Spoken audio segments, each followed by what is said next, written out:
Assalamu alaikum and good evening. You are watching Hamsab TV and I am Muneeb Hamid with the news.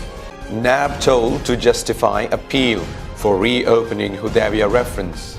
Supreme Court on Tuesday asked the completely ill-prepared National Accountability Bureau to explain why the anti-corruption watchdog remains standstill after the filing of the Rs 1.2 billion Hudaybiyah reference against members of the Sharif family, and until the time they were sent into exile during an era when powerful former President retired General Pervez Musharraf was at the helm of affairs in the country. Three-judge Supreme Court bench comprising Justice Mushir Alam, Qazi Faiz Isa and Mazhar Alam Khan Mia Khail that had taken up the Bureau's appeal for reopening of the controversial reference also asked NAB to convince the court how the Sharifs could have wielded influence that caused the 2000 reference to remain in the cold storage until it was finally quashed by the Lahore High Court in 2014. NAB begins process of declaring Ishaq Dar proclaimed offender. National Accountability Bureau has begun the process of declaring former Finance Minister Ishaq Dar a proclaimed offender for repeatedly failing to join the trial in the reference file against him for allegedly processing assets beyond his known source of income. A notice had been put up outside the Accountability Court by the Bureau's investigating officer warning Dar to appear before the court within 10 days or else he will be declared a proclaimed offender. It emerged on Wednesday. The 10-day period will expire on December 4, which is when the next hearing of the case will be held. The court is likely to declare Dar a proclaimed offender on the same day. Threat of delayed general elections looms large. Election Commission of Pakistan, which has been awaiting the passage of a fresh delimitation law from the Senate with bated breath, once again fears that holding the general elections on time could become practically impossible if immediate steps were not taken to pave the way for the commencement of the delimitation exercise. On Tuesday, Prime Minister Shahid Khaqan Abbasi also consulted with senior party leaders to find a way out following the impasse over the delimitation law. NAB decides to expedite probe against NTS. National Accountability Bureau has decided to speed up investigations against the National Testing Service, which conducts tests for admission to educational institutions and appointments in government organizations, including NAB. On Tuesday, NAB's chairman, retired Justice Javed Iqbal, sought a preliminary report of the inquiry being conducted by the Rawalpindi NAB against the alleged corruption with question paper leak and other irregularities in the NTS as per the complaints received by the Bureau, which has also, on the occasion, used the service of the NTS to hire fresh recruits. 2 FC personnel martyred, 3 injured in Sibbi landmine explosion. 2 Frontier Corps FC officials lost their lives while 3 others were injured on Wednesday in a landmine explosion in Balochistan, Sibbi district. According to security officials, an FC team was on a routine sweep in Sangan area of Sibbi when a landmine went off close to its vehicle. The 3 officials injured as a result of the explosion were shifted to Sibbi Hospital and are undergoing treatment. Heavy contingents of police, FC and Navy's forces reached the area and cordoned it off to conduct a security operation there. Mumbai attacks case, FO spokesperson, Foreign Secretary appear before ATC. Anti-Terrorism Court in Islamabad summoned Foreign Office spokesperson Dr. Muhammad Faisal and Foreign Secretary Tehmina Janjua for hearing of the case ongoing of the 2008 Mumbai attacks. Both Janjua and Dr. Faisal appeared before the court on Wednesday. Janjua told the court that high-level meetings between authorities will be held soon, where developments regarding the Indian witnesses, which are 27 in number, are expected to be discussed. IS-Taliban fight for key towns in Nangarhar.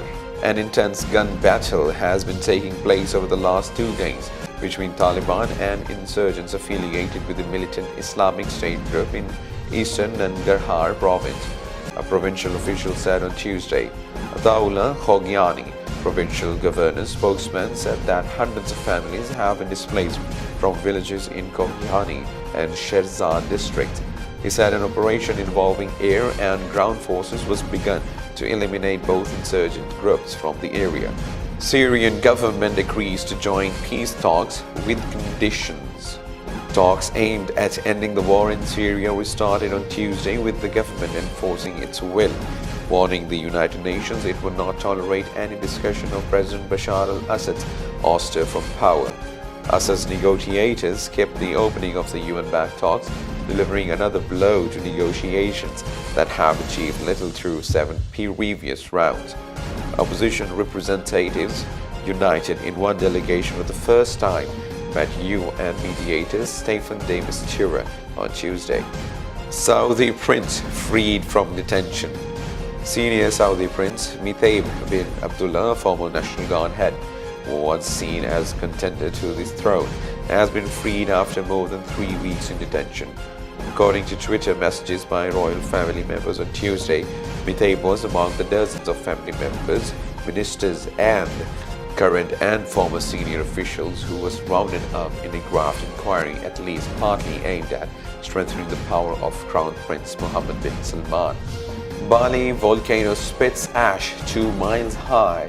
A volcano with a deadly history continued to erupt on Tuesday on Bali, one of the world's most popular resort islands, spitting ash 2 miles high and stranding tens of thousands of tourists for a second day. Lava was wailing in its crater, but it remained unclear how bad the eruption might get or how long it could last. Authorities have raised the alert for Mount Agung to the highest level and told 100,000 people to leave an area extending 10 kilometers from its crater as it belches gray and white plumes into the sky. Its last major eruption in 1963 killed about 1,100 people. North Korea says new missile puts all of United States in striking range. North Korea says it has successfully tested a new type of intercontinental ballistic missile that can reach the whole of the continental United States. State television said Pyongyang had achieved its mission of becoming a nuclear state. The Hwasong-15 missile, described as its most powerful, was launched in darkness early on Wednesday. It landed in Japanese waters but flew higher than any other missile the North had previously tested. The test, which defied international sanctions imposed over the North weapons program, drew swift international condemnation, with the UN Security Council due to convene an emergency session. Qaid's bust unveiled at London Museum. A bust of Quaid-e-Azam Muhammad Ali Jinnah has been unveiled at the British Museum. Some 400 guests attended the ceremony in central London, in which the sculpture of the Qaid was revealed for the first time. Having been officially inaugurated, the Qaid's likeness was moved on Tuesday to Lincoln's Inn, where it will remain. The Qaid was called to the bar at Lincoln's Inn on April 29, 1896. The unveiling ceremony could not be held at Lincoln's Inn because of refurbishment work there. For many years, Lincoln's Inn has shown awareness of its link with the founder of Pakistan by hosting the annual dinner of the Pakistan Society. Pope refuses to say Rohingya, calls for rights for all in Myanmar. Pope Francis insisted on Tuesday that Myanmar's future depends on respecting the rights of each ethnic group, an indirect show of support for Rohingya Muslims who have been subject to decades of discrimination and a recent military crackdown described by the UN as a textbook campaign of ethnic cleansing. Francis didn't sign the crackdown or even utter the contested word Rohingya in his speech to Myanmar civilian leader Aung San Suu Kyi and other authorities and diplomats in the capital, but he lamented how Myanmar's people have suffered and continue to suffer from civil conflict and hostilities, and insisted that everyone who calls Myanmar home deserves to have their basic human rights and dignity guaranteed. Chinese owners of PSX promise exchange-traded funds. China Financial Futures Exchange Director Yu Hang said on Tuesday investors will soon have the opportunity to invest in a Pakistan exchange-traded fund in China.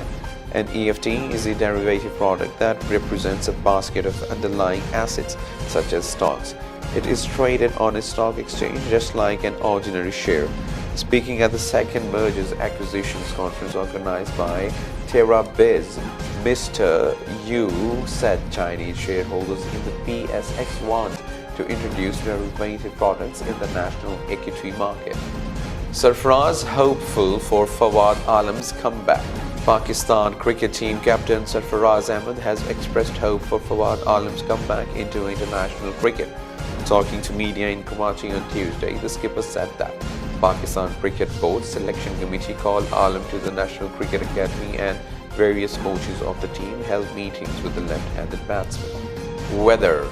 Mainly cold and dry weather is expected in most parts of the country. And that is the end of the news. For more news and updates, keep watching Humsab TV. Take care.